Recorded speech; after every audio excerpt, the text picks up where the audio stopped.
Nice to see you again and welcome back. Oh, I've been looking forward to this book for a while. It's a mammoth book.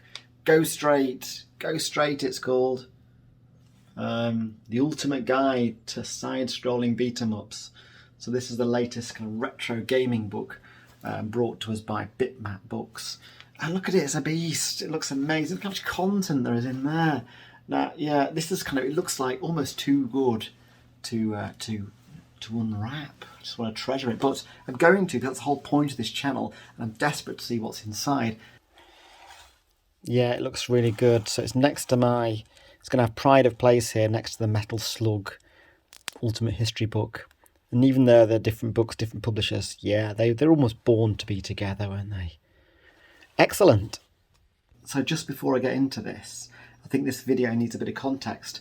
Back in the 80s when I was a young lad, and I had a Spectrum, you know, I had games like, I suppose Yi Ar Kung Fu, the sort of karate games, but then also things like Renegade came out, and even like Double Dragon, but these were nowhere near as good as what you could get if you went down to the penny arcades, put some money in a machine, and you kind of got way better graphics. The music was always turned up to the max. It was probably on 11 in the speaker cabinet.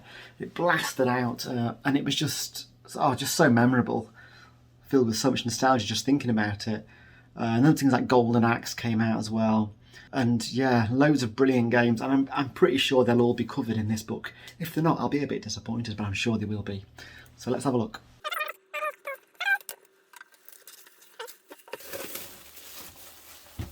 Right, let's have a look. Oh, I like that. I'm assuming these have been pulled from various games. Yes, they have, haven't they?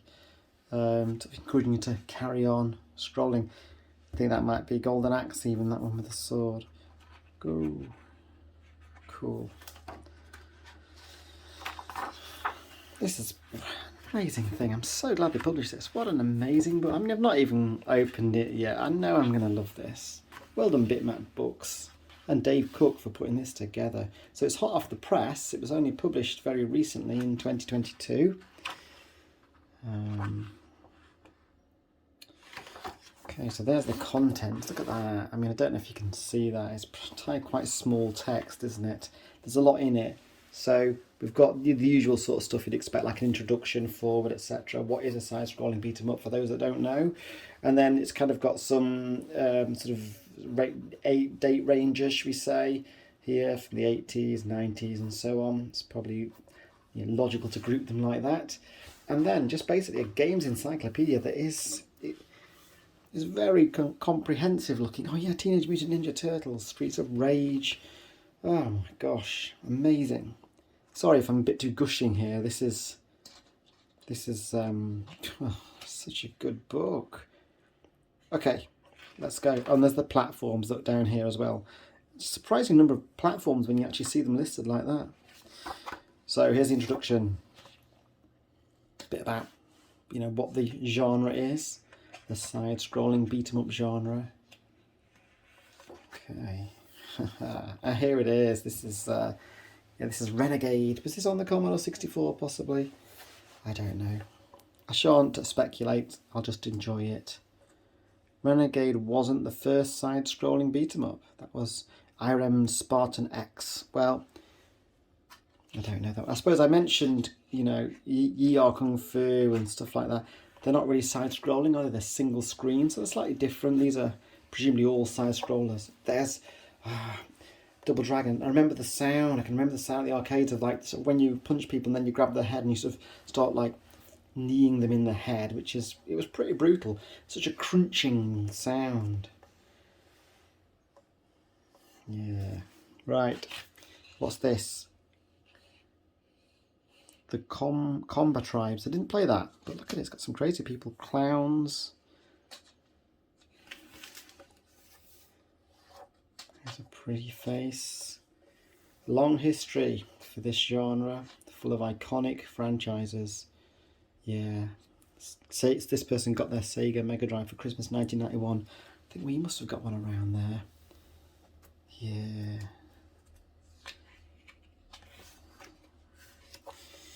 So here's Final Fight.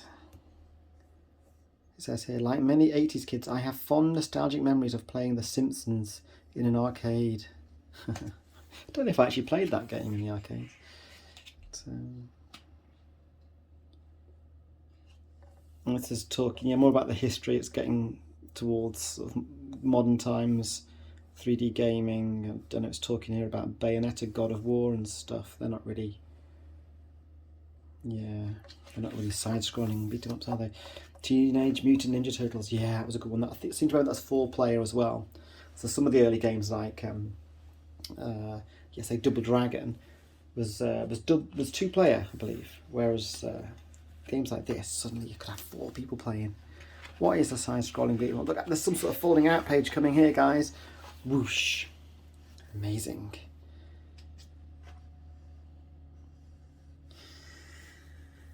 Dungeons and Dragons side-scrollers. I don't know what that one is. It looks a bit like Golden Axe, but I don't think it is. Maybe that's one I've not played. Not played them all. So now we're in that first section of 1980 onwards. Double Dragon. It wasn't the first side-scroller.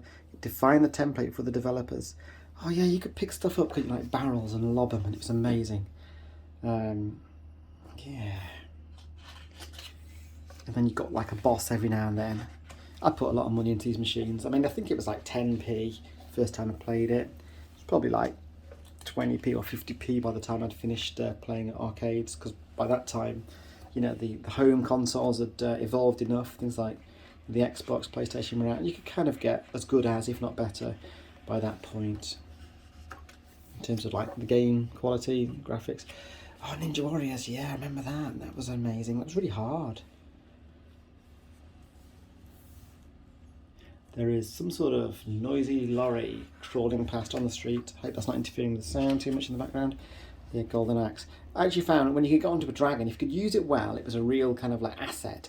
But it was so easy to get knocked off a dragon. You almost were quite vulnerable on a dragon as well for running attacks. So it wasn't always a bed of roses being on a dragon, but they were pretty cool what they could do. You had like there's ones that breathed fire at the floor, and then ones that shot like fireballs as well. I'm going to have to come back and sort of read all of this, because there's obviously a huge amount of history in here. Become the master. Don't know Kung Fu Master, I'm ashamed to say. Not ashamed, just didn't come across that one. Gladiator. This was on various formats, including the Commodore 64.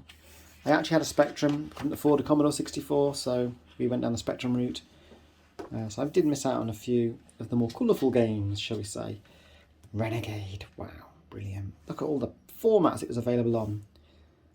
There's the flying kick. Oh yeah, you could kick people off bikes, couldn't you, with a well-timed flying kick. You had to get the timing more crucial. Yeah. Double Dragon. So that was released in 1987. So it's not obviously covering arcade machines, it's home formats, isn't it, this? Look at that, came out on a lot as well. Even on the PS4, surprisingly. Maybe that's not surprising. Great game. Oh yeah, that woman, they got involved, didn't they? With the perms and the whips. Oh, him. That big kind of, why was he so green? Was he human? Oh, great. Oh, the baseball bats. I've got so much respect for Double Dragon. Right, the ports. What's this? So the Double Dragon appeared in an impressive range of formats over the years. Here's some of the ports, how they stack up.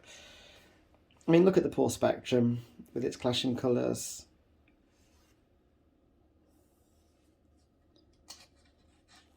Master System looked okay. Mega Drive looked really good.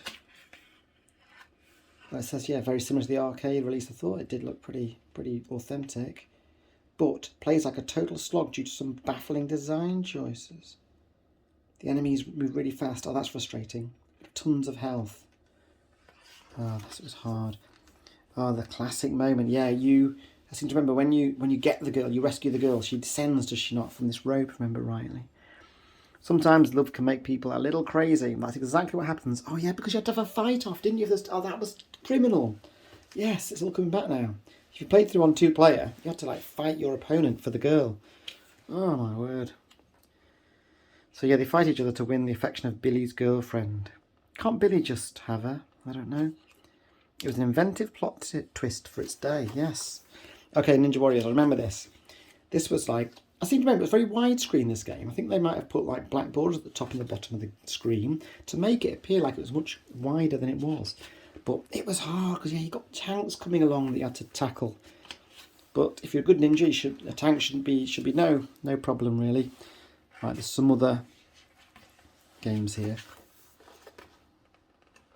Okay, I love the fact that you've got all these little fold outs. Brilliant. And that's just so colourful. Beast mode. Your beast forms have signature attacks.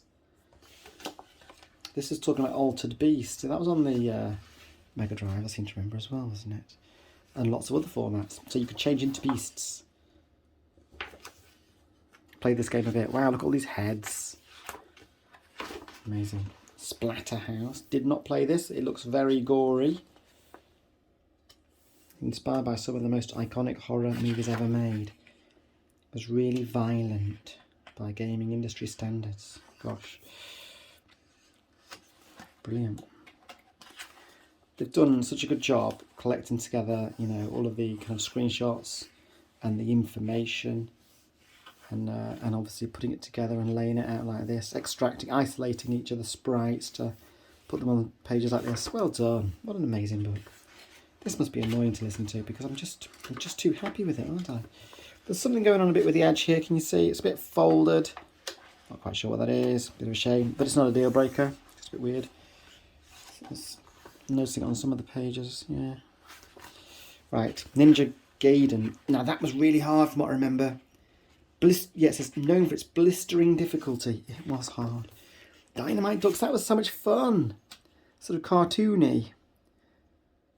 You could get like all different flamethrowers and stuff. Yeah, that was a good game. Double Dragon 2, The Revenge. Yeah. I once actually had this for Christmas. This is like a bit of a confessional story. My mum bought it for me. I asked for it. It was on the plate on the Spectrum still, and unfortunately I discovered it hidden in the wardrobe prior to Christmas. And when my mum went out, because she was a hard-working mum, I used to get the disc out. Actually, it was on the Amiga maybe, and I played the game, and then I put it back. So I'm going to go to hell. And I didn't tell mum I'd already discovered where it was, and I think I'd finished the game by the time Christmas came around. So I was a bit like, oh, this is a bit of a disappointing present there, but I had to keep that a secret. I'm a bad boy. Actually, I'm not a bad boy. That was the worst thing I ever did, probably. Anyway, so Double Dragon 2, Enemies. Yeah, did we call Mr. I used to call him Mr. Big for some reason, I think. I seem to remember it was harder than the first one. Right, what have we got here? Bad Dudes versus Dragon Ninja. Oh yeah, Dragon Ninja. Remember that first screen? They were truly bad dudes. Let's just say, hey dudes, thanks for rescuing me. Let's go for a burger. Haha. This was at the end. He survived to the end of the game. And the president, is it based on Ronald Reagan? Pow. Yeah. Prison. I remember playing that one. Target Renegade. Oh, that's only got a small section. That was a good game. Wow, there's so many side-scrolling beat-em-ups. Final Fight, that was a classic, wasn't it? Really good. Oh, here's, yeah, you could select these different characters. He was a big dude who didn't like wearing tops. And look, we've got another cool double fold out with the map of Metro City. Oh, I love this game. Some of the guys you had to fight were massive and pretty scary. As I said before, I wasted a lot of money. I think they were probably my favourite arcade games. What else did I like? Operation Wolf, that wasn't really this genre, was it? And there was ones like House of the Dead. Outrun, of course. Power Drift was good. Skull and Crossbones, I've never seen this one. It's a pirate-themed beat-em-up. Oh, wow, they've all got these fold-out pages. Do you know what? If you like beat-em-up games, if you're as kind of like fond of them as I am, then you can't go wrong with this book. Look, I'm only on page 87. There's hundreds and hundreds of pages. I don't think I'm going to be able to even tackle them all in this book because it's just going to be an endless video. Golden Axe, that was a great game. I like the fact you could select from these dwarf kind of barbarian man and then this barbarian woman, which she calls something else. Valkyrie, I think, maybe. Sort of a bit like, oh, I don't know, sort of merging Gauntlet with, I don't know, Final Fight and making it a side-scroller. Classic moment. I don't think I saw this. The ending of Golden Axe obviously never got there and I didn't have enough skill or money. But the ending is bizarre. After slaying Death Adder, you'll see a couple of kids playing the game in a modern-day arcade. Maybe I did see this, actually. The game's enemies suddenly burst from the cabinet and flood into reality. It's a bit like Wreck-It Ralph, this moment. Our heroes then give chase to save the world once again. DJ Boy, don't know that. Renegade 3, oh, I think we'd had enough of it by then. That looks a bit poor. It doesn't look very renegade-y. It says, oh boy, where to begin with this one? This is where the Renegade series truly jumped the shark. You're a random vigilante who has to fight through different eras of time. Come on. Come on. Shopping Spree, don't know that. Looks kind of cute. Dynasty Wars, didn't play that. I mean, obviously, I didn't play as many as I thought I did. Now we're on to The Simpsons. Cadillacs and Dinosaurs is a truly stellar side-scroller that deserves a remake, or at least a re-release. Whoa. Never saw that. Oh, look. Michael Jackson's Moonwalker. Is this still a side-scroller? It's kind of scrolling up. I think Dynamite Ducks did that as well, from memory. Is that sort of bending the genre a bit? Double Dragon 3. Did I play this? I don't know. It looks very different. There are two games called Double Dragon 3. The arcade version dropped in 1990 and is subtitled The Rosetta Stone, while the NES version was released in 1991. With the tagline, Sacred Stone. Oh, well, there you go. There's a bit of trivia for you. Ninja Combat. Level Up. Well, I'm just going to... Aliens. This looks amazing. I didn't play this. This is an alien-based... Wow. That was really cool. Maybe it was just on some formats I didn't have. It says Amiga. So I missed that one. Alien Breeds. Yeah. Whoa. What am I going to do? Streets of Rage. There's a few of these, weren't there? How does that compare to Street Fighter? I don't know. Meet the Syndicate. I like these classic moments. That's really good. Cool thing about this book. There's just, what am I going to do?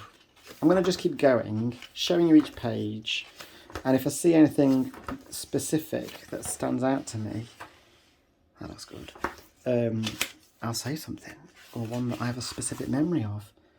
We're back on Springfield here and The Simpsons, the double fold out. Funny. Gosh, Spider-Man. That's pretty cool. I love it when you go into an arcade. Yeah, you see something like this Teenage Mutant Ninja Turtles, but oh my god, it's a new game. This looks fun. You get your mates to stick some money in with you and give it a go. That looks good. It's like King Arthur-ish. Lots of Teenage Mutant Ninja Turtle games. Golden Axe 2. The sequels. You can't stop the sequels, can you? Often aren't as good, a bit like films. Often aren't quite as good as the originals. King of the Monsters. Wow. That's pretty good. DD Crew. Streets of Rage 2. Look at that. It's quite an expensive book, this. I'll just add that in now. But I think what you're paying for is the fact it's like... How many pages is it? You're paying for full colour, glossy print. Over 455 pages. Hook. I don't think anyone's ever going to rival this book in terms of creating a record of the history of side-scrolling beat-em-ups. This is the definitive book, is it not? Look at these cheeky chaps. Silent Dragon. Asterix. Oh, gosh. I'm just whipping through now. I'm going sort of not doing this book justice anymore. I'm just... What's this? So many games I don't know. Shadow Force. Golden Axe 3. I'm assuming, yeah, we're slowly moving through time, aren't we? That looks good. I think I remember playing this one actually. Batman Returns. Yeah, we're slowly moving through time, slowly, because there's a lot of them. The Punisher, and they're just getting visually more and more advanced. Not necessarily better games. I remember him, yeah. Oh, we've got some fold-outs for Alien vs Predator. I've not played this game either. Oh my god, what have I been doing? What have I been doing, missing all these? The Ninja Warriors. Streets of Rage 3. Keep pumping out those sequels, guys. That looks good, doesn't it? Dungeons and Dragons. Tower of Doom.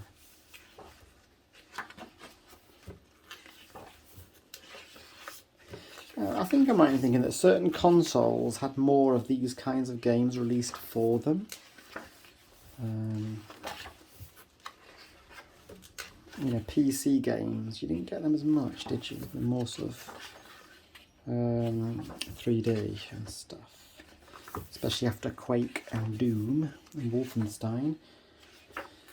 Those kinds of things. Die Hard. More Dungeons and Dragons games. Gosh. Dynamite Cop, remember that one. Right, we're up to the noughties now. And they're starting to get released on later generation consoles. I must admit, in the last, say, 10 years, I have stopped playing these sorts of games simply because there are other style, more 3D games. This is looking more 3D now, isn't it? Rather than just 2D side-scrollers and stuff like Skyrim obviously just takes over your life once you start playing things like that. For me, anyway.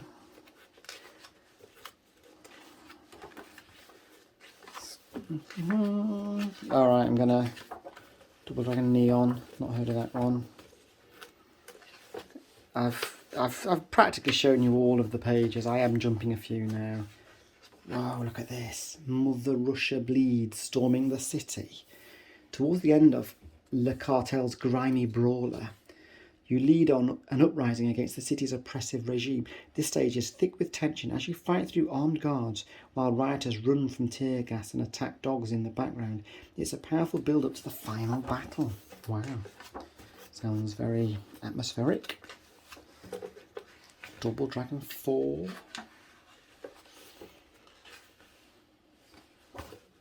So we've got Xbox One showing up on these now, as well as PS4.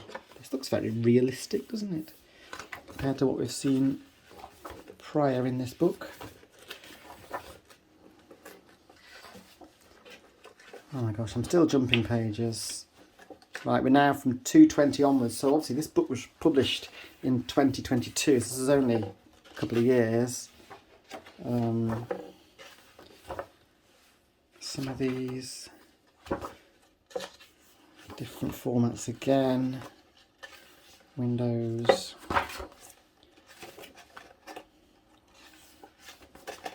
The end. We've reached the end of our journey through side-scrolling beat-em-up history. Here's some of the best endings the genre has to offer. It's normally about love, isn't it? But not always. Credits and thanks. Well, I've got to say thanks. Well done for Bitmap Books and for Dave Cook and other contributors. Steve Jarrett for putting this together. Must have taken a long time and a lot of effort, but it was worth it.